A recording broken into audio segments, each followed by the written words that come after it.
ഏറെ ബഹുമാനപ്പെട്ട രണ്ടുപേരാണ് നമ്മളോടൊപ്പം ഉള്ളത്. ശ്രീ പി രാജീവിനെയും ശ്രീ എം പി രാജേഷിനെയും വിശദമായി പരിചയപ്പെടുത്തിയിരുന്നു. അങ്ങനെ ഒരു പരിചയപ്പെടുത്തേണ്ട ആവശ്യമില്ല. എന്നിരുന്നാൽ പോലും ശ്രീ കെ എൻ ബാലഗോപാൽ നമ്മളുടെ ധനമന്ത്രിയെ കൂടി നമ്മൾ പ്രതീക്ഷിച്ചതാണ്. ഇന്നൊരു ബജറ്റ് ദിവസമാണ്, അതിന്റെ തിരക്കുകളിലാണ്. അദ്ദേഹം ഉടൻ തന്നെ വന്നു ചേരും എന്നാണ് വിചാരിക്കുകയും ചെയ്യുന്നത്. ഇതിനു മുൻപുള്ള തലമുറയിലെ നേതാക്കൾ, അവർക്ക് അടിയന്തരാവസ്ഥ, നമ്മുടെ സ്വാതന്ത്ര്യ സമരകാലമൊക്കെയാണ്. അതിനുശേഷം വളരെ പ്രക്ഷുബ്ധമായ അവകാശങ്ങൾക്ക് വേണ്ടിയുള്ള സാമൂഹ്യ രാഷ്ട്രീയ വിഷയങ്ങളിലടക്കം സജീവമായ ഒരു തലമുറയിൽ നിന്നാണ് ശ്രീ എം പി രാജേഷും ശ്രീ പി രാജീവും നമ്മളുടെ ഈ ചർച്ചാവേദിയിലേക്ക് നമ്മുടെ സാമൂഹ്യ മണ്ഡലത്തിലൂടെ ഉയർന്നു വന്ന് പങ്കാളികളാകുന്നത്. സമരക്കാരെയാണോ ഭരണക്കാരെയാണോ നിങ്ങൾക്ക് ഇഷ്ടം എന്നുള്ളതാണ് എൻ്റെ ആദ്യ ചോദ്യം.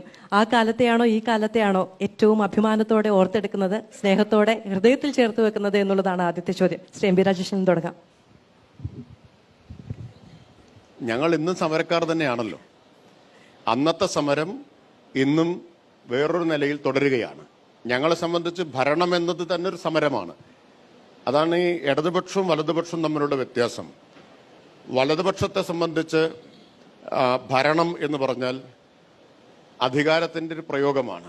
ഇടതുപക്ഷത്തെ സംബന്ധിച്ച് ഭരണം സാമൂഹിക മാറ്റത്തിനുള്ള ഒരു സമരോപകരണമാണ്. ആ വ്യത്യാസമുണ്ട്. അതുകൊണ്ട് ഞങ്ങൾ പണ്ട് തെരുവിൽ സമരം ചെയ്തു, ഇന്ന് ഭരണത്തെ ഉപയോഗിച്ച് ആ സമരത്തെ വേറൊരു തലത്തിൽ കൊണ്ടുപോകുന്നു എന്നതാണ് വ്യത്യാസമുള്ളത്. ബാക്കി രാജീവ് പറയും. ശ്രീ പി രാജീവ്, അങ്ങനെ ഇപ്പോൾ എനിക്ക് ഓർമ്മയുണ്ട്, ഒരു മാസികയുടെ മുഖചിത്രമായിട്ട് കരുണാകരനെതിരെയുള്ള സമരത്തിലാണെന്ന് തോന്നുന്നു അല്ലേ, വസ്ത്രങ്ങളൊക്കെ വാരിപ്പിടിച്ച് അടിമുടി പരിക്കുകളും ഒക്കെ ഏറ്റു നിൽക്കുന്ന ഒരു പി രാജീവിന്റെ ചിത്രമാണ് ഞാൻ പഠിച്ച് ജേർണലിസം പഠിക്കുന്ന സമയത്ത് ഏറ്റവും കൂടുതൽ ശ്രദ്ധിച്ചത്. ആ കാലത്തെ എത്രത്തോളം ചേർത്ത് വെക്കുന്നുണ്ട് ഹൃദയത്തിൽ? അതിൽ ഒന്നാമത്തെ കറക്ഷൻ, കരുണാകരനെതിരായ സമരമല്ല, ആ ഗവൺമെന്റിന്റെ ഒരു നയത്തിനെതിരായ ഒരു സമരമാണ്. കരിങ്കൊടി കാണിച്ചതാണ്. വ്യക്തികൾക്കെതിരല്ല, നമ്മളെ നിലപാടുകളോടാണ്. വ്യക്തികളോട് നമുക്ക് വിയോജിക്കുന്നതും യോജിക്കുന്നതും അവർ സ്വീകരിക്കുന്ന വ്യക്തി എന്ന നിലയിലോ ഭരണ സംവിധാനത്തിന്റെ ഭാഗമായി നിൽക്കുമ്പോഴോ എടുക്കുന്ന നിലപാടുകളെ ആധാരമാക്കിക്കൊണ്ടാണ്. ഞാനിങ്ങനെ ആലോചിക്കുകയായിരുന്നു, ഞങ്ങൾ 2.5 മണിക്കൂർ ഒരു 9 മുതൽ 11 വരെ ഇതുപോലെ അടുത്തിരുന്നവരാ നിയമസഭയിൽ. അതിന് മുമ്പാണെങ്കിൽ ഞങ്ങൾ അപ്പുറത്തും വീട്ടിലാണ് താമസിക്കുന്നത്.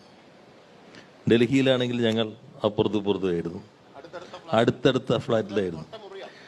അപ്പോൾ ഞങ്ങളാണെങ്കിൽ കരഞ്ഞിട്ട് കുറേ കാലമായി ഇങ്ങനെ അടുത്തിരിക്കുന്നവർ. അപ്പോൾ നിങ്ങൾ ഞങ്ങളിവിടെ പിടിച്ച് ഇരുത്തിയപ്പോൾ ഞങ്ങൾ പുതുതായി എന്താണ് സംസാരിക്കേണ്ടതെന്ന് ഞങ്ങൾ ആലോചിച്ചുകൊണ്ടിരിക്കുന്നത്. കാരണം ഞങ്ങൾ നിരന്തരം ഇങ്ങനെ സംസാരിച്ചുകൊണ്ടിരിക്കുന്നവരാണ്. ഞങ്ങൾ ഇവിടെ രാജേഷ് പറഞ്ഞ പോലെ ഞങ്ങളെ സംബന്ധിച്ച് ഭരണവും ഒരു സമരത്തിൻ്റെ ഭാഗം തന്നെയാണ്. പിന്നെ ഞങ്ങൾ ഈ ദ്രാവകം പോലെയാണ്. ഈ കുപ്പിയിലൊഴിച്ചാൽ ആ കുപ്പിയിലെ രൂപം കൂടും, അപ്പുറത്തേക്ക് ഒഴിച്ചാൽ അപ്പുറത്തെ രൂപം മാറും.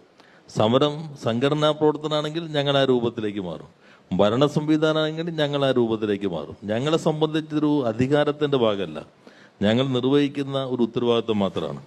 അത് ചിലപ്പോൾ ഇന്ന് മന്ത്രി എന്ന ചുമതലയായിരിക്കാം, ഇന്നലെ ചിലപ്പോൾ പത്രാധിപർ എന്ന ചുമതലയായിരിക്കാം, അല്ലെങ്കിൽ രാജ്യസഭ മെമ്പറാകാം, പാർട്ടി പ്രവർത്തകനാകാം. ഇതെല്ലാം ഞങ്ങൾ ഓരോ ഘട്ടങ്ങളിൽ ഏറ്റെടുക്കുന്ന വിവിധ ചുമതലകൾ മാത്രമാണ്. അന്നത്തെ കാലത്തെ സമരം ഞങ്ങളെല്ലാം തീക്ഷ്ണമായൊരു കാലമായിരുന്നല്ലോ. ആ കാലഘട്ടത്തിൽ ഇവിടെ പരാമർശിച്ചതിപ്പോൾ രാജേഷ് അതുപോലെ തന്നെ എനിക്ക് തോന്നുന്നു പാലക്കാട് ഓഡിറ്റോറിയത്തിൽ അന്ന് സമരത്തിന്റെ ഭാഗമായി വലിയ തോതിലുള്ള മർദ്ദനം രാജേഷും ഏറ്റുവാങ്ങിയുണ്ടായി. അന്ന് കൂത്തുപറമ്പ് വെടിവെപ്പ് നടന്ന ദിവസമാണ്. അതേ ദിവസം എറണാകുളം നഗരത്തിൽ മുഖ്യമന്ത്രി പ്രസംഗിക്കുകയാണ്. അന്ന് അതേ ദിവസം ഒരു മുഖ്യമന്ത്രി അവിടെ നിന്ന് പ്രസംഗിക്കുമ്പോൾ സ്വാഭാവികമായിട്ടും പ്രതിഷേധം പ്രകടിപ്പിക്കാതിരിക്കാൻ രാഷ്ട്രീയം ഇല്ലാത്ത ആൾക്ക് പോലും കഴിയില്ല എന്നുള്ളതാണല്ലോ. അപ്പം ഞങ്ങൾ അവിടെ പ്രതിഷേധിച്ചു. ഇന്നത്തെ പോലെ നിങ്ങൾ പറയുന്ന പോലെയല്ല, ഞങ്ങളിങ്ങനെ കരിങ്കൊടി കാണിച്ചപ്പോഴേക്കും വലിയ പ്രശ്നം. ഞങ്ങൾ അവിടെ കണ്ടതിനപ്പുറത്തായിരുന്നു ഞങ്ങളെ ലോക്കപ്പിൽ കൊണ്ടുപോയിട്ട്. എൻ്റെ ഈ വാരിയലുകൾ ഒടിഞ്ഞിരുന്നു, ചെവിയുടെ ഡയഫ്രം പൊട്ടിയിരുന്നു, അകത്തെ മർദ്ദനമൊന്നും അന്ന് കാണുന്നതല്ലോ. പക്ഷെ അതെല്ലാം ഞങ്ങളെ കൂടുതൽ കരുത്തുള്ളവരാക്കി മാറ്റുക ചെയ്യുന്നത് ഓരോ ഘട്ടത്തിലും. അപ്പം ഞാൻ മാത്രമല്ല, ഇപ്പോൾ എനിക്കിന്ന് പറയാൻ പറ്റും, എൻ്റെ കൂടെ അന്നൊരു ഞങ്ങളെ പിടിച്ചുകൊണ്ട് പോകുന്ന കണ്ടിട്ട് ഒരു ചുമട്ട് തൊഴിലാളി ഞാനും വരുന്നു എന്ന് പറഞ്ഞു പോകുന്നു. അപ്പോൾ ഇവരെ മാറ്റാൻ നോക്കുന്നുണ്ട്. ഒരു അബു എന്ന് പറഞ്ഞ തൊഴിലാളിയാണ്. അന്ന് പുള്ളി ഒരു 19-25 വയസ്സുണ്ട്. അപ്പം ഞങ്ങളേക്ക് ഇങ്ങനെ ഇരുത്തിയിട്ട് ഈ ഒരു പ്രയോഗമുണ്ട്, കാല് നീട്ടി വെച്ചിട്ട് 2 ദിവസത്തെ ചൂരിലുണ്ട് അടിക്കും. അത് കണ്ട് പാർവതി എന്ന് പറഞ്ഞ പോലീസുകാരി ഓടിപ്പോയി. അപ്പോൾ ഈ അബു എന്ന് പറഞ്ഞ ഈ പ്രായമുള്ള ആള് ഈ അടിയുടെ സഹിക്കാൻ പോയി. അപ്പം ഞങ്ങളിങ്ങനെ ആ പ്രായമാണല്ലോ ഞങ്ങളുടെ, ഇദ്ദേഹം പെട്ടെന്ന് കാല് വലിച്ചു. കാല് വലിച്ചപ്പോൾ ബൂട്ടുണ്ട് ചവിട്ടി. അപ്പോൾ അദ്ദേഹത്തെ പോലാണ് ഇവിടെ ഒന്നും അങ്ങനെ പറയാൻ പറ്റുന്നില്ല. അങ്ങനെ എത്രയോ ആളുകളുണ്ട്. പിന്നെ പറയാൻ പോലും പറ്റാതെ ജീവൻ തന്നെ സമർപ്പിക്കും. കൂത്തുപറമ്പിൽ അന്ന് രക്തസാക്ഷിയായാലും പുഷ്പരും കൂടി പോയി 6 പേർ. അവർക്കിപ്പോൾ ഒന്നും പറയാൻ പറ്റില്ലല്ലോ അവരേറ്റവും എന്താണെന്നുള്ളത്. അപ്പോൾ അവരെ സംബന്ധിച്ച് നോക്കുമ്പോൾ ഞങ്ങൾ ഏറ്റുവാങ്ങിയതെല്ലാം ചെറിയ കാര്യങ്ങൾ മാത്രമായി മാറും. അതെല്ലാം ഞങ്ങളെപ്പോലുള്ള ആ ഘട്ടത്തിലെ വിദ്യാർത്ഥി സംഘടനാ പ്രവർത്തനത്തിന്റെ ഭാഗമായവർക്ക് കൂടുതൽ കരുത്ത് നൽകുകയാണ്. ഏത് സാഹചര്യത്തെ നേരിടാനുള്ള കുറെ കൂടി കരുത്താണ് ഞങ്ങൾക്കെല്ലാം ആ ഘട്ടം നൽകിയിട്ടുള്ളത്. ശ്രീ എം പി രാജേഷ്, ഇപ്പോൾ തുടർഭരണം കൂടിയാണ് അല്ലേ? തുടർഭരണമാകുമ്പോൾ കഴിഞ്ഞ ദിവസങ്ങളിലൊക്കെ ഇവിടെ രാഷ്ട്രീയ ചർച്ചകളൊക്കെ ഉണ്ടായപ്പോഴും അല്ലാതെ ചർച്ചകൾ ഉണ്ടാകുമ്പോഴും ഒക്കെ SFIയുടെ, നിങ്ങൾ രണ്ടുപേരും SFIയുടെ പ്രധാനപ്പെട്ട നേതാക്കളായിരുന്നു. SFIക്ക് സമരം ചെയ്യാൻ കഴിയാത്ത കാലം, പക്ഷെ അവരതിനെ എതിർക്കുന്നുണ്ട്. ഞങ്ങൾ സർവകലാശാല വിഷയങ്ങളിലടക്കം സമരം നടത്തുന്നു എന്നുള്ള കാര്യങ്ങളൊക്കെ പറഞ്ഞു. എന്നിരുന്നാലും തുടർച്ചയായി ഭരണത്തിലിരിക്കുന്ന ഒരു സർക്കാരിന് കീഴിൽ, പാർട്ടിക്ക് കീഴിൽ വരുന്ന SFIയെ എങ്ങനെയാണ് നിങ്ങൾ കാണുന്നത്? 2-3 കാര്യങ്ങൾ അതിൽ പറയേണ്ടതുണ്ട്. ഒന്ന്, ഞങ്ങൾ രണ്ടുപേരും മാത്രമല്ല, ഇനി നമ്മൾ പ്രതീക്ഷിക്കുന്ന ധനമന്ത്രി KN ബാലഗോപാൽ SFIയുടെ സംസ്ഥാന സെക്രട്ടറി ആയിരുന്നു. ബാലഗോപാലിന് ശേഷം രാജീവ് SFIയുടെ സംസ്ഥാന സെക്രട്ടറിയായി. അതിനുശേഷമാണ് ഞാൻ SFI സംസ്ഥാന സെക്രട്ടറി ആവുന്നത്. അതാണ് അദ്ദേഹം പറഞ്ഞത്. അന്ന് മുതൽ ഒരുമിച്ചുള്ള ഒരു യാത്രയാണ്. കുറെ പേരുണ്ട്, പക്ഷെ ഞങ്ങൾ ഇപ്പോഴും ലീഡർഷിപ്പിൽ ഇങ്ങനെ കുറെ കാലമായിട്ട് ഒരുമിച്ച് വരുന്നു, SFIയുടെ ലീഡർഷിപ്പിൽ. അത് കഴിഞ്ഞ് പാർലമെന്റ് അംഗങ്ങളായിട്ട് 3 പേരുണ്ടായി. നിയമസഭയിൽ അടുത്തടുത്ത സീറ്റിലായിരുന്നു അടുത്ത കാലം വരെ ഉണ്ടായിരുന്നത്. 9, 10, 11 അതായിരുന്നു സീറ്റ്. വീട് തൊട്ടടുത്തായിരുന്നു. അത് ഒരു 30 കൊല്ലം എന്തായാലും ആയി കാണും അല്ലേ? 30 കൊല്ലമെങ്കിലും ആയിട്ടുണ്ടാവും. 32 വർഷമായിട്ടുണ്ടാവും ഈ ഒരുമിച്ചുള്ള പ്രവർത്തനം തുടങ്ങിയിട്ട്. സംഘടനയിൽ, സമരരംഗത്ത്, പാർലമെന്ററി രംഗത്ത്. ഇത് മാറും. എല്ലാ കാലത്തും പാർലമെന്ററി രംഗത്തല്ലല്ലോ നിൽക്കുക. അപ്പം അതിൽ SFIയുടെ ഭാരവാഹികളായിട്ട് ഞങ്ങളെല്ലാം ഇരുന്ന കാലത്ത് ഭരണമുണ്ടോ ഇല്ലേ നോക്കിയിട്ടല്ല സമരം ചെയ്തിട്ടുള്ളത്. ഇപ്പോഴും അങ്ങനെയല്ല. ഇപ്പോഴും SFIയുടെ സമരം നടക്കുന്നു. പോലീസിന്റെ മർദ്ദനം SFIക്കാർ ഏറ്റുവാങ്ങുന്നു. അത് ഭരണമുണ്ടോ ഇല്ലേ നോക്കിയിട്ടില്ല. SFI ഭരിക്കാറില്ല. പിന്നെ മാധു പറഞ്ഞതിലൊരു വസ്തുതാപരമായ പെശക്, പാർട്ടിക്ക് കീഴിലുള്ള SFI എന്ന് പറഞ്ഞു. അങ്ങനെയല്ല SFI. തീർച്ചയായിട്ടും SFIയുടെ പ്രത്യേകത ഒരു രാഷ്ട്രീയ പാർട്ടിയുടെയും പോഷക സംഘടനയല്ല എന്നും പോഷക സംഘടന എന്ന കാഴ്ചപ്പാടേ നിരാകരിക്കുന്നു SFI എന്നതാണ്. അങ്ങനെ കാഴ്ചപ്പാട് SFIക്കില്ല. മാത്രമല്ല, കക്ഷി രാഷ്ട്രീയ അടിസ്ഥാനത്തിലായിരിക്കണം വിദ്യാർത്ഥികൾ സംഘടിക്കേണ്ടത് എന്നും SFI കാണുന്നില്ല. SFIയുടെ തന്നെ പരിപാടി, ഞങ്ങളൊക്കെ ഒരുപാട് ക്ലാസ് എടുത്തിട്ടുള്ളവരാണത്. ആ പ്രോഗ്രാം പറയുന്നത് എന്താണെന്ന് വെച്ചാൽ, ഇന്ത്യയിലെ മുഴുവൻ വിദ്യാർത്ഥികൾക്കും ഒറ്റ സംഘടനയായിരിക്കണം ഉണ്ടാവേണ്ടത്. രാഷ്ട്രീയ അടിസ്ഥാനത്തിൽ, കക്ഷി രാഷ്ട്രീയ അടിസ്ഥാനത്തിൽ, രാഷ്ട്രീയം എന്ന് പറഞ്ഞാൽ പാർട്ടി പൊളിറ്റിക്സിന്റെ അടിസ്ഥാനത്തിൽ, ജാതി മത അടിസ്ഥാനത്തിൽ ഉള്ള വിദ്യാർത്ഥി സംഘടനകൾ എന്ന കാഴ്ചപ്പാടിനെ SFI അംഗീകരിക്കുന്നില്ല. ഒരൊറ്റ പൊതു വിദ്യാർത്ഥി സംഘടന എന്നതാണ് കാഴ്ചപ്പാട്. ആ കാഴ്ചപ്പാടിലേക്ക് എത്താനാണ് SFI പ്രവർത്തിച്ചുകൊണ്ടിരിക്കുന്നത്. അപ്പോൾ ആര് ഭരണത്തിലിരിക്കുന്നു എന്നത് SFIക്ക് വിഷയമല്ല. ഇപ്പോൾ പഴയ SFI നേതാക്കളായ ഞങ്ങൾ മന്ത്രിമാരായിട്ടിരിക്കുമ്പോഴും SFIക്ക് സമരം ചെയ്യാം. ആണല്ലേ? അപ്പോൾ ശ്രീ KN ബാലഗോപാലിനെ ഞാൻ പ്രതീക്ഷിച്ചിരുന്നപ്പോൾ അദ്ദേഹത്തോട് ചോദിക്കാനുണ്ടായിരുന്ന ചോദ്യമാണ്, വരുവാണെങ്കിൽ നമുക്ക് ആവർത്തിക്കുകയും ചെയ്യാമെന്ന് തോന്നുന്നു. ഇപ്പൊ കഴിഞ്ഞ ബജറ്റിന്റെ സമയത്താണ് വിദേശ സർവകലാശാലകൾക്ക് ഇവിടേക്ക് കടന്നു വരാം എന്നൊരു പ്രഖ്യാപനം ഉണ്ടാകുന്നത്. അദ്ദേഹം SFIയുടെ ആ കാലത്ത് SFIയെ നയിച്ച ഒരാൾ സംസ്ഥാനത്ത് ബജറ്റ് അവതരിപ്പിക്കുമ്പോഴാണ് നയപരമായ ഒരു വലിയ തീരുമാനം അതിലുണ്ടാകുന്നത്. അങ്ങനെ ഒരു SFI അല്ലായിരുന്നെങ്കിൽ സമരം ചെയ്യില്ലായിരുന്നോ? അത് ഓരോ സാഹചര്യങ്ങൾക്കനുസരിച്ചാണ്. വിദേശ സർവകലാശാല അന്ന് നമ്മൾ സ്വാശ്രയ സ്ഥാപനങ്ങൾക്കെതിരായി സമരം ചെയ്തിട്ടുണ്ട്. ആ സമരം എന്തുകൊണ്ടാണ്? ഈ സ്വാശ്രയ മേഖലയുടെ മറവിൽ നടക്കുന്ന കഴുത്തറപ്പൻ കച്ചവടത്തിനെതിരായിട്ടാണ്. ആ സമരത്തിന്റെ നേട്ടം എന്തായിരുന്നു? ആ സമരത്തിന്റെ നേട്ടമാണ് 50:50 എന്ന വ്യവസ്ഥ വന്നു. സാമൂഹിക നിയന്ത്രണം കൊണ്ടുവരാൻ കഴിഞ്ഞു. സ്വാശ്രയ കോളേജുകളിലെ പഴയ ഏത് തരത്തിലുള്ള ഫീസും ഈടാക്കാം, ക്യാപിറ്റൽ ഫീസ് ഈടാക്കാം എന്നൊക്കെയുള്ള സ്ഥിതിക്ക് മാറ്റം വന്നു. അപ്പോൾ ആ സമരം കൊണ്ട് പ്രയോജനമുണ്ടായിട്ടുണ്ട്. അപ്പോൾ സമരങ്ങൾ എന്നത് അപ്പോഴത്തെ സാഹചര്യങ്ങളിൽ ഉയർന്നു വരുന്ന പ്രശ്നങ്ങളുടെ അടിസ്ഥാനത്തിലാണ്. സ്വാഭാവികമായും ഇങ്ങനെയൊരു തീരുമാനം ബജറ്റിൽ പ്രഖ്യാപിക്കപ്പെടുമ്പോൾ അതൊരു കോൺഗ്രസ് സർക്കാരിന്റെ കീഴിലായിരുന്നുവെങ്കിൽ SFI ഈ കാര്യങ്ങളൊക്കെ പരിഗണിച്ചിട്ടുള്ള ഒരു സമീപനമായിരിക്കുമോ സ്വീകരിക്കുക? അല്ല, അതിപ്പോ രാജേഷ് പറഞ്ഞ പോലെ ഓരോ കാലത്തിനനുസരിച്ചാണ് നമ്മൾ നിലപാടുകൾ സ്വീകരിക്കുക.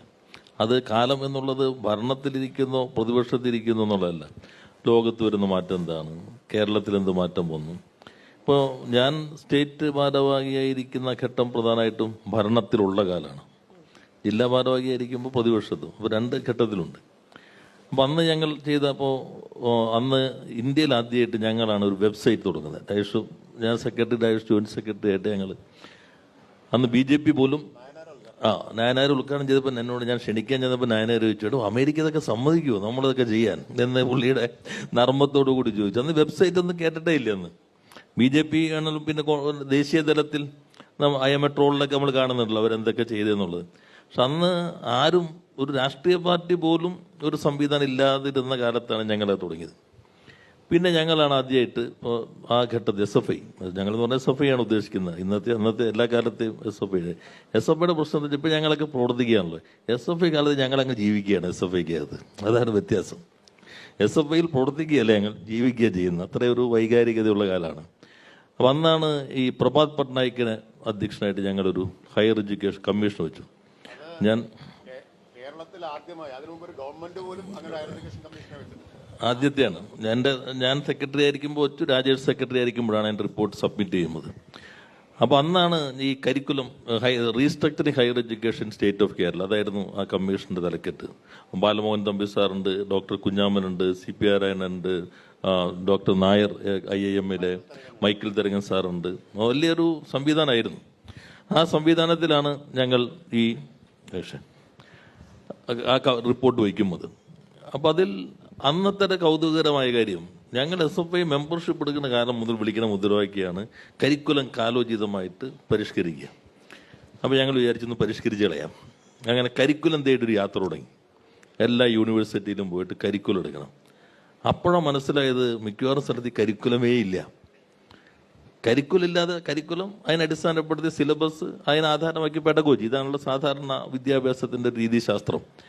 അപ്പോൾ കേരളത്തിൽ അന്ന് കരിക്കുലേ ഉണ്ടായിരുന്നില്ല ഹയർ എഡ്യൂക്കേഷൻ. ആദ്യമായിട്ട് കരിക്കുലം ഫ്രെയിം വർക്ക് വിദ്യാർത്ഥി നേതൃത്വത്തിലാണ് ഈ സംസ്ഥാനത്ത് ആദ്യമായി ആവിഷ്കരിക്കുന്നത്. അപ്പോൾ അത് ആ ഭരണകാലത്ത് ഞങ്ങളെടുത്ത ഒരു നിലപാടാണ്. പിന്നെ പല പുതിയ രീതികളും. അന്നാണ് ഞങ്ങൾ ഈ മാതൃക എന്ന് പറഞ്ഞ വിദ്യാർത്ഥിനികളുടെ ഒരു പ്രത്യേക സംഘടന, പൈതൃകാണെങ്കിൽ ഒരു മാതൃക ഇരിക്കട്ടെ എന്ന് വെച്ചൊരു പുതിയ വാക്ക് ഉണ്ടാക്കിയിട്ടാണ്. മാതൃകം എന്ന വാക്ക് ആദ്യം ഉപയോഗിച്ച് സാറാ ജോസഫാണ്. ആ വാക്കാണ് SFI വിദ്യാർത്ഥിനികളുടെ ഒരു പൊതു കൂട്ടായ്മയ്ക്ക് കൊടുത്തത്, മാതൃകം എന്ന പേര്. അപ്പൊ അങ്ങനെ ഇതെല്ലാം സമരം തന്നെയാണ്.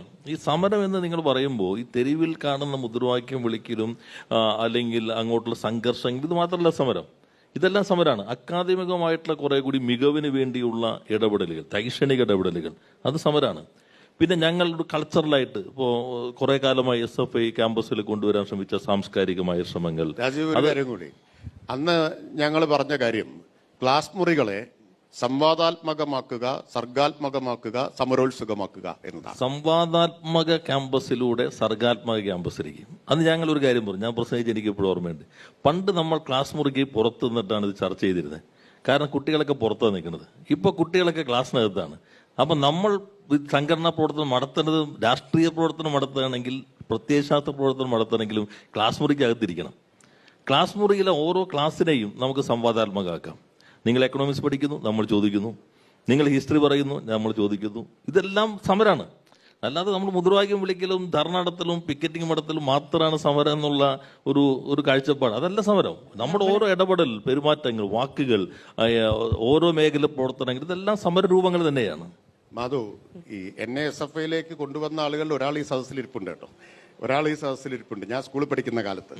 അപ്പോൾ അന്ന് ഞങ്ങളൊക്കെ നന്നായി പഠിച്ചിരുന്ന വിദ്യാർത്ഥികളാണ്. അപ്പോൾ പറഞ്ഞ കാര്യം, അന്നത്തെ SFI നേതാക്കൾ അങ്ങനെ കണ്ടുപിടിച്ചതാണ്.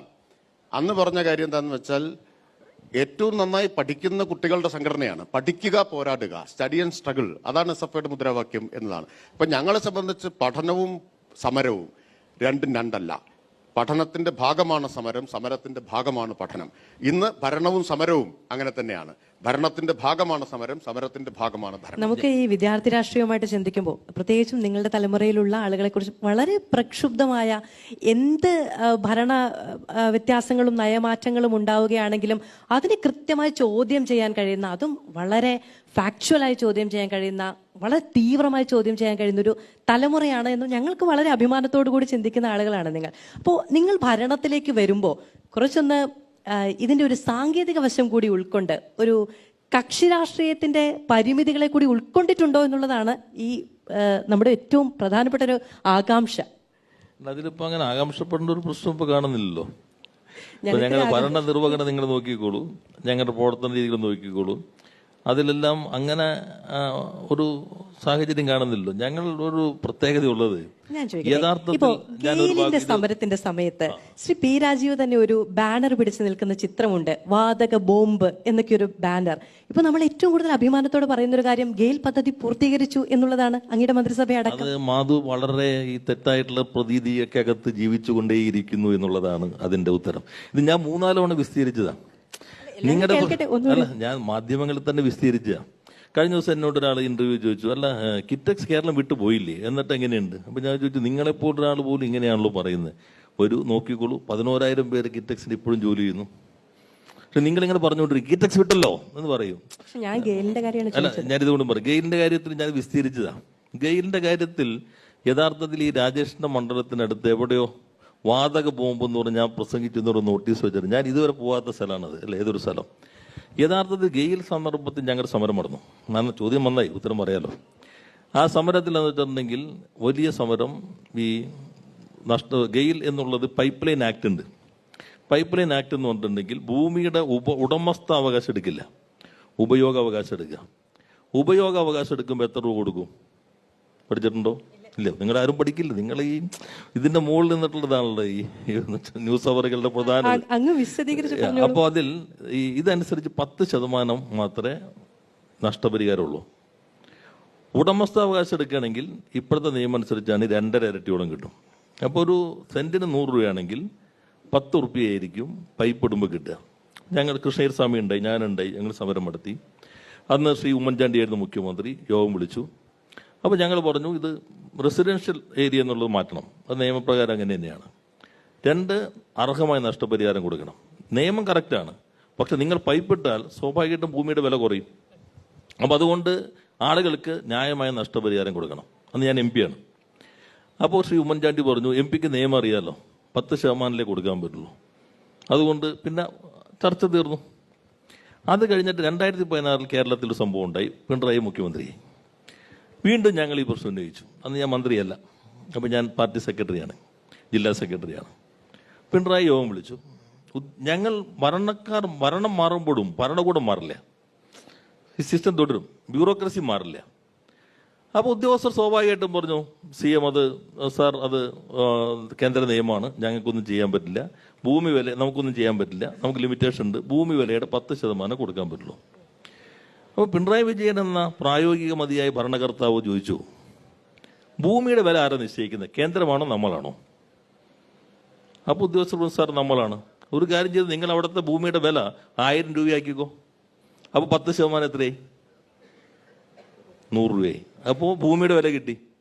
ആ ഒറ്റ പ്രശ്നത്തിലാണ് നേരത്തെ പൈപ്പിടാൻ വിസമ്മതിച്ചിരുന്ന ആളുകൾ പിന്നെ ചോദിച്ചു, 2-3 പൈപ്പിടാമോ എന്ന് ചോദിച്ചു. കാരണം എന്താ? വില കിട്ടി.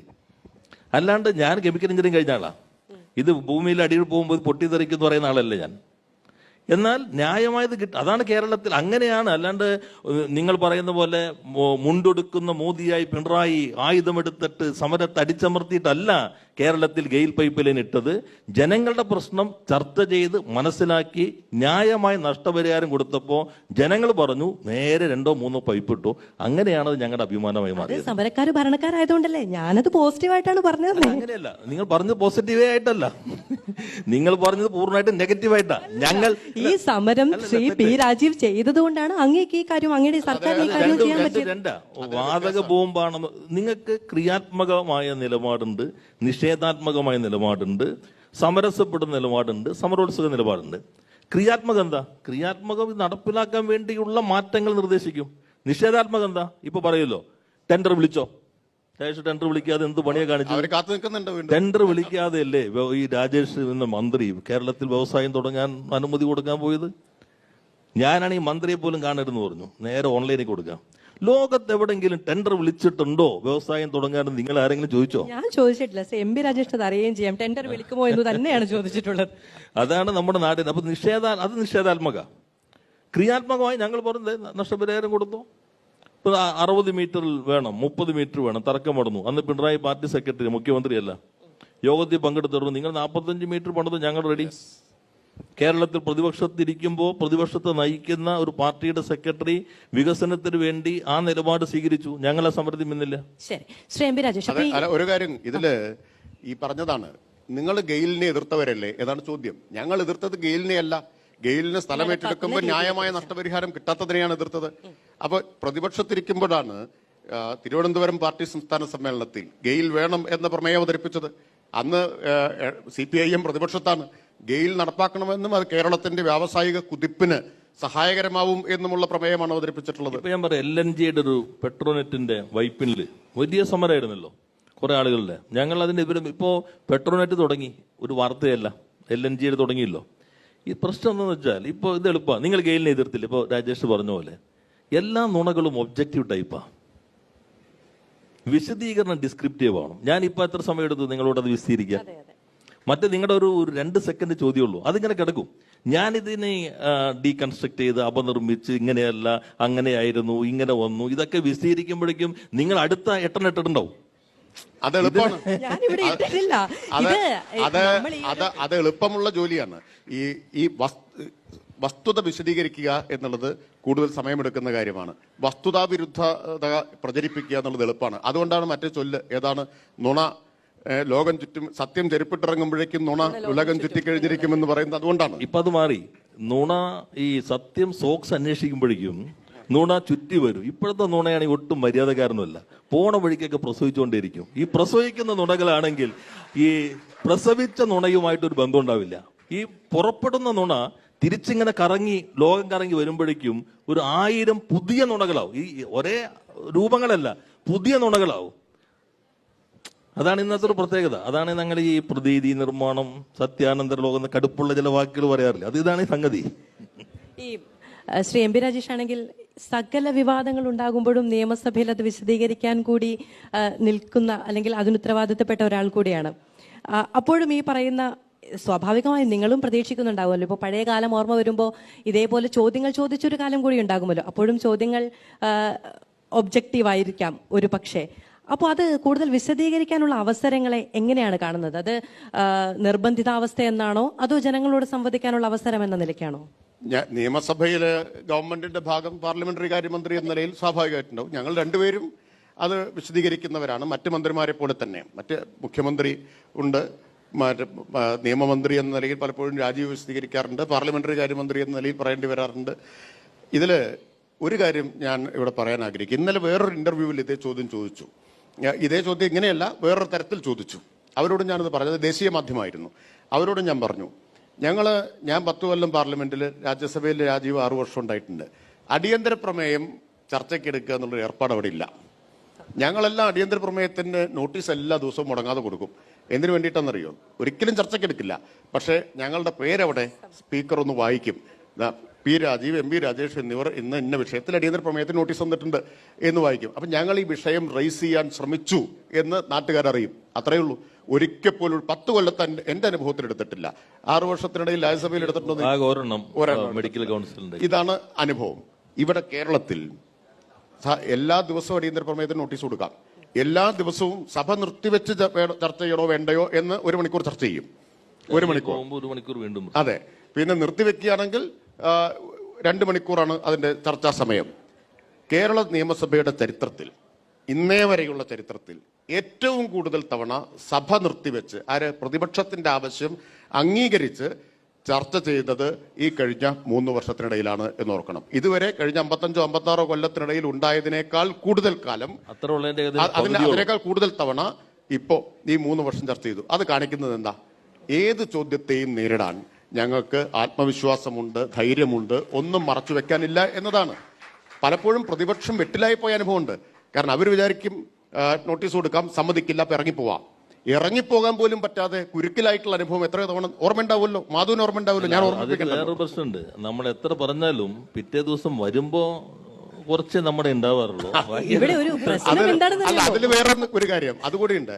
എല്ലാ ചർച്ചയിലും നിയമസഭയിൽ ഞങ്ങൾ വലിയ വിജയം നേടുകയും പ്രതിപക്ഷം അങ്ങേയറ്റം പരാജിതരായി പോവുകയും ചെയ്യും. പിറ്റേ ദിവസത്തെ അല്ലെങ്കിൽ അന്നത്തെ ടെലിവിഷൻ സ്ക്രീനിലും പിറ്റേന്നത്തെ പത്രത്താളിലും എപ്പോഴും വിജയി പ്രതിപക്ഷമായിരിക്കും. അപ്പൊ ഞങ്ങൾ വിചാരിക്കും ഞങ്ങൾ ഇരുന്ന നിയമസഭയെ കുറിച്ച് തന്നെയല്ലേ നിങ്ങൾ എഴുതിയേക്കണം തോന്നുന്നു. ഇവിടെ എനിക്കൊരു കാര്യം എല്ലാവരോടും കൂടി പറയാനുള്ള ഒരു കാര്യം എന്താ വെച്ചാൽ, രണ്ടുപേരും മന്ത്രിസഭയിലേക്ക് വരുന്നതിന് മുമ്പ് സർക്കാരുമായി ബന്ധപ്പെട്ട ഏത് വിവാദങ്ങൾ ഉണ്ടായിട്ടുണ്ടെങ്കിലും ഏറ്റവും കൂടുതൽ അധികം അതിനെ വിശദീകരിക്കാൻ പാർട്ടി തന്നെ ഏൽപ്പിച്ചിരുന്ന രണ്ടുപേരാണ്. അപ്പൊ ഇവിടെ സ്വാഭാവികമായിട്ടും സമരക്കാർ ഭരണക്കാരാകുന്നു എന്നുള്ളതുകൊണ്ട് ഭരണപക്ഷത്തു നിന്നുള്ള രണ്ടുപേർ മാത്രമേ ഉള്ളൂ. അതുകൊണ്ട് ഞാൻ പ്രതിപക്ഷത്തിലാണ് എന്ന് ധരിച്ചു പോകരുത് നിങ്ങളും അവരും. അല്ല, നിങ്ങൾ എപ്പോഴും പ്രയോഗത്തിൽ പ്രതിപക്ഷത്ത് തന്നെ. ശരി, അല്ല അങ്ങനെ ആകണം എന്ന് കൂടിയാണല്ലോ. പ്രശ്നം കേരളത്തിലെ പ്രധാന പ്രതിപക്ഷം മാധ്യമങ്ങളാണ്, ഒരു വിഭാഗം. ഇപ്പൊ ഇന്നലെ രാജേഷിന്റെ കണ്ടല്ലോ, രാജേഷ് കവിത വന്നു ക്ഷണിച്ചു. അപ്പൊ അതിനുള്ള വിശദീകരണം കണ്ടിട്ട് ഞാൻ ഒരു പത്രപ്രവർത്തകനൊക്കെ ആയിരുന്ന ഒരാളെന്നതിൽ അത്ഭുതപ്പെട്ടു പോയി. രാജേഷ് എന്തോ കുറ്റം ചെയ്ത പോലെയാണ് ഖേദപ്രകടനം തന്നെ. ഞാൻ മാപ്പ് പറഞ്ഞതുപോലെയാണ് ഖേദപ്രകടനം കണ്ടാൽ തോന്നുക. ഞാനിപ്പോ ഈ കഴിഞ്ഞ ദിവസം സംരംഭകരുടെ ഒരു ഇത് ചോദിച്ചു, ഒരു സ്ഥലത്തൊരു വ്യവസായം വലിയൊരു വിൻഡ് മില്ല് തുടങ്ങണം. അപ്പോൾ അവിടുത്തെ തൊഴിലാളികൾ ഞങ്ങൾ പറയുന്ന ആളെ വയ്ക്കണം എന്ന് പറയുന്നു. അത് ചോദിക്കാനായിട്ടൊരു ഉദ്യോഗസ്ഥൻ ചെല്ലുന്നു. ആ ഉദ്യോഗസ്ഥന് വേറെ പ്രശ്നമൊന്നും ഉണ്ടായില്ല, എല്ലാവരും ആൾക്കൂട്ടം എന്ന നിലയിൽ തന്നെ അടിച്ചു കൊന്നു. ഇത് എവിടെയാണ് നടന്നിട്ടുണ്ടാകാൻ ഇടയുള്ളത് എന്ന് ഞാൻ സംരംഭകരോട് ചോദിച്ചു. അപ്പോൾ ആർക്കും അറിയില്ല, ചിലപ്പോൾ കേരളത്തിൽ ഉണ്ടായോ എന്ന് മറ്റുള്ളവരിയ്ക്കണേ. അപ്പോൾ ഞാൻ പറഞ്ഞു നിങ്ങൾ ഗൂഗിൾ എടുക്കൂ, സെർച്ച് ചെയ്യാൻ പറഞ്ഞു. സെർച്ച് ചെയ്തപ്പോൾ മഹാരാഷ്ട്രയാണ്, പക്ഷെ ആരും അറിഞ്ഞിട്ടില്ല. ഇവിടെയാണെങ്കിൽ ഒരു പെട്ടിക്കടയുടെ മുമ്പിൽ ഒരു ചെറിയത് വന്നു കഴിഞ്ഞാൽ അറിയാത്ത ആരുണ്ട്. കേരളത്തിന്റെ പ്രശ്നം തുറക്കുമ്പോൾ ആരും അറിയില്ല, അടയ്ക്കുമ്പോൾ അറിയാത്തവരാരും ലോകത്തുണ്ടാവില്ല. മലയാളി മാത്രമല്ല, എല്ലാവരും അറിയും. അപ്പം ഇങ്ങനെ പല കാര്യങ്ങളിലും നിങ്ങൾ എന്ന് വെച്ചാൽ മാധ്യമങ്ങളെ, മധുവിനെല്ലായിട്ട് ഉദ്ദേശിക്കുന്നത്, ഞാൻ നേരത്തെ കരുണാകരനെ കുറിച്ച് പറഞ്ഞ പോലെ തന്നെയാണ്, മാധ്യമങ്ങൾ കേരളത്തിലാണ് ഏറ്റവും കൂടുതൽ ഒരു നെഗറ്റിവിറ്റിയുടെ പ്രചാരകരായി മാറുന്നത് എല്ലാ ഘട്ടത്തിലും. സർ, എൻ്റെ പേര് അജ്സൽ. ഞാൻ ഡിജിറ്റൽ യൂണിവേഴ്സിറ്റി കേരളയിലെ MBA വിദ്യാർത്ഥിയാണ്. അപ്പോൾ എൻ്റെ ഉപ്പയും ഉമ്മയൊക്കെ ഗവൺമെന്റ് സ്കൂളുകളിൽ പഠിപ്പിക്കുന്ന അധ്യാപകരാണ്. ഉപ്പ ഇപ്പോൾ അവിടെ പട്ടാമ്പി UP സ്കൂളിൽ ഒരു HM ആണ്. അപ്പോൾ ഗവൺമെന്റ് സ്കൂളുകളുമായി ബന്ധപ്പെട്ടൊരു ചോദ്യമാണ്, ഈ ഗവൺമെന്റ് സ്കൂളുകൾക്ക് നമ്മൾ ഈ ഡിജിറ്റൽ എഡ്യൂക്കേഷൻ പ്രോത്സാഹിപ്പിക്കുന്നതിന് വേണ്ടിയിട്ട് കുറേ പ്രൊജക്ടറുകൾ, ലാപ്ടോപ്സ് ഒക്കെ കൊടുക്കുകയുണ്ടായി. പക്ഷേ നമ്മൾ ഈ കോവിഡ് എറ വരികയും അത് പിന്നീട് അധികം ഉപയോഗിക്കാതെയും ഒക്കെ ഉപയോഗശൂന്യമായി മാറുകയും ചെയ്തു. പക്ഷെ പിന്നീട് ഇത് റിപ്പയർ ചെയ്യുന്നതിനോ ഒന്നും ഒരു സാഹചര്യം ഉണ്ടാക്കുന്നത് കണ്ടില്ല. അപ്പം നമ്മളൊരു വികസന പദ്ധതി രൂപീകരിക്കുമ്പോൾ അതിൻ്റെ ഫ്യൂച്ചറിലുള്ള ഈ ടെക്നിക്കൽ കോൺസിക്വൻസസിനെയും അത് റിപ്പയർ ചെയ്യുന്നതിനുള്ള മാർഗങ്ങളെക്കുറിച്ചും പഠിക്കേണ്ടത് അത്യാവശ്യമല്ലേ? അത് എവിടെയോ ഉള്ള ഒറ്റപ്പെട്ട ഒന്ന് രണ്ട് സ്ഥലത്തെ പ്രശ്നമായിരിക്കും, പൊതുവിൽ അങ്ങനെ ഒരു പ്രശ്നമില്ല എന്ന് മാത്രമല്ല. ഇപ്പോൾ കഴിഞ്ഞ വർഷമാണെന്ന് തോന്നുന്നു പാർലമെന്റിൽ വന്നൊരു ചോദ്യത്തിന്റെ ഉത്തരം വായിക്കുകയുണ്ടായി ഞാൻ. അപ്പോൾ ഇന്ത്യയിൽ ഏറ്റവും കൂടുതൽ ഡിജിറ്റൽ ക്ലാസ് റൂമുകളുള്ളത് കേരളത്തിലാണ്. ഇന്ത്യയിൽ ഏറ്റവും കൂടുതൽ ഇന്റർനെറ്റ് ആക്സസ് ഉള്ളത്, സ്കൂളുകൾക്ക് ഇന്റർനെറ്റ് ആക്സസ് ഉള്ളത് കേരളത്തിലാണ്. അതുപോലെ ഇപ്പോൾ ഒരു കണക്കുണ്ടായിരുന്നു, ആ ഉത്തരത്തിൽ തന്നെയുള്ളതാണ്, ഞാൻ ഓർമ്മയിൽ നിന്നാണ് പറയുന്നത്. ഗുജറാത്തിൽ 230 ക്ലാസ് മുറികളാണ് ഡിജിറ്റലാക്കി മാറ്റിയത്, സ്മാർട്ട് ക്ലാസ് റൂമുകളാക്കി മാറ്റിയത്. കേരളത്തിൽ 45,000ആണ്. പക്ഷെ നമ്മുടെ മുമ്പിലുള്ള വികസന മാതൃക ഗുജറാത്താണ്, കേരളം വികസന മാതൃകയല്ല. അപ്പോൾ പല സംസ്ഥാനങ്ങളിലും എത്രത്തോളം ക്ലാസ് മുറികൾ സ്മാർട്ടാക്കി മാറ്റി തുടങ്ങിയിട്ടുള്ള ചോദ്യത്തിൻ്റെ ഉത്തരം ഇന്ത്യൻ എക്സ്പ്രസിൽ ആണ് ആ മറുപടി വന്നിരുന്നത്. അപ്പോൾ നമ്മുടെ മുമ്പിലുള്ള വസ്തുത എന്താ?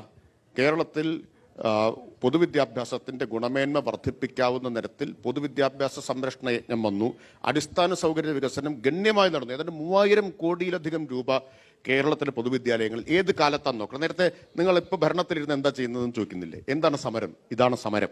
എന്താണ്? ഞങ്ങൾ വിദ്യാർത്ഥി നേതാക്കളാവുമ്പോൾ സ്കൂൾ അടച്ചുപൂട്ടുന്നതിനെതിരെ സമരം ചെയ്തവരാണ്. അന്ന് 3000 അൺഎക്കണോമിക് സ്കൂളുകൾ അടച്ചുപൂട്ടാൻ തീരുമാനിച്ചു ശ്രീ ആന്റണിയുടെ ഗവൺമെന്റിന്റെ കാലത്ത്. ഞങ്ങൾ സമരം ചെയ്തു, കേസിൽ പ്രതികളായി. ഇന്ന് ഞങ്ങൾ മന്ത്രിമാരായിട്ടിരിക്കുമ്പോൾ 3000 കോടി രൂപ പൊതുവിദ്യാഭ്യാസത്തിന്റെ അടിസ്ഥാന സൗകര്യ വികസനത്തിന് നീക്കിവെക്കുകയും പൊതുവിദ്യാഭ്യാസ സംരക്ഷണ യജ്ഞം നടപ്പാക്കുകയും ചെയ്യുന്നു. അതിന്റെ നേട്ടം എന്താണ്?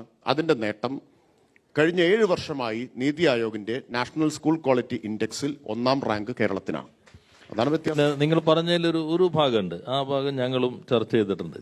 ഇപ്പോൾ കേരളം, ഇപ്പോൾ മന്ത്രി രാജേഷ് പറഞ്ഞ പോലെ ഇത്രയും അഡ്വാൻസ് ചെയ്തിട്ടുണ്ട്.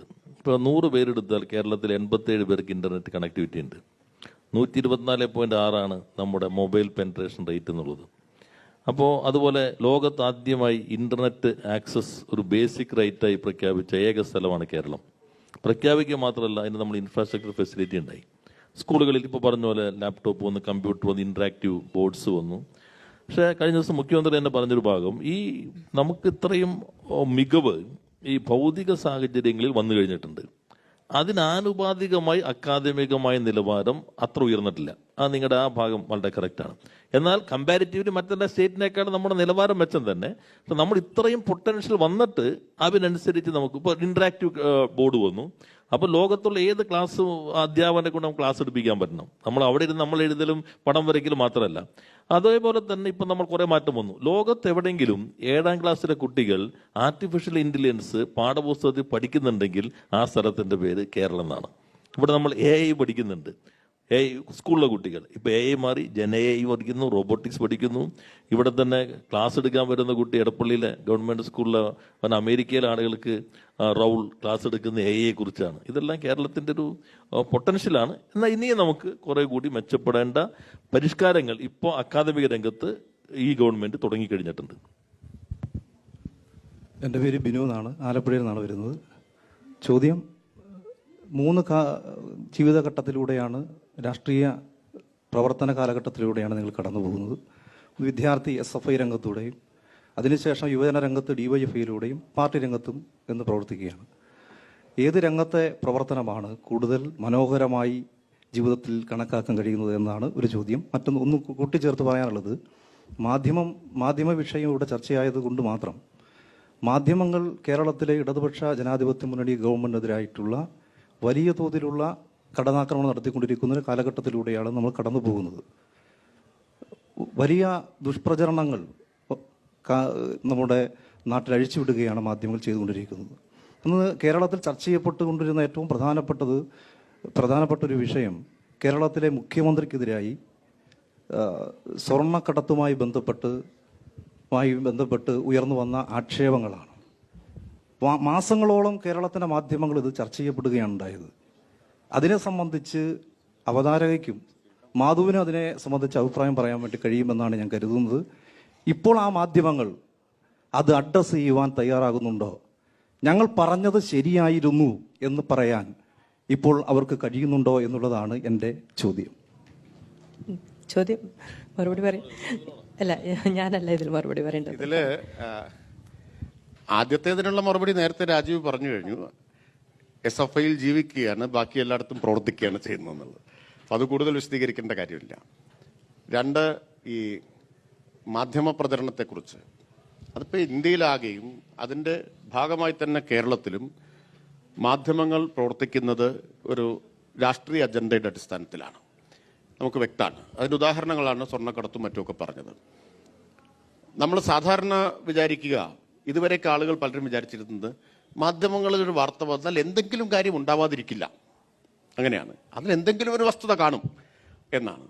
ഒരു വസ്തുതയും വേണ്ട എന്ന് എനിക്ക് എൻ്റെ അനുഭവങ്ങളിൽ നിന്ന് മനസ്സിലായിട്ടുണ്ട്. വ്യക്തിപരമായിട്ട് ഒരു വസ്തുതയും ഇല്ലാതെ തന്നെ ഉണ്ടാക്കാം. അതാണ് ഏറ്റവും ഒടുവിലുണ്ടായ കോൺട്രവേഴ്സി. ഞാൻ പറഞ്ഞത് അപ്പോഴാണ് ഞാൻ അത്ഭുതപ്പെട്ടു പോയത്, എങ്ങനെയാണ് ശൂന്യതയിൽ നിന്ന് കഥകൾ സൃഷ്ടിക്കുന്നത്. എന്തായിരുന്നു 2022 ഈ കവിത, ചന്ദ്രശേഖർ റാവുവിൻ്റെ മകൾ കവിത പാർലമെന്റിൽ എൻ്റെ കൂടെ ഉണ്ടായിരുന്ന കേട്ടോ, എനിക്ക് പരിചയമുള്ളതാണ്. 2022 ഞാൻ സ്പീക്കറായിരിക്കെ നിയമസഭയിലെ പരിപാടിയിൽ വന്നു. ഞാനും അവരും ഒരേ സെഷനിൽ പ്രസംഗിച്ചു. ആ കവിത ഒയാസിസ് കമ്പനിയെ എനിക്ക് പരിചയപ്പെടുത്തി.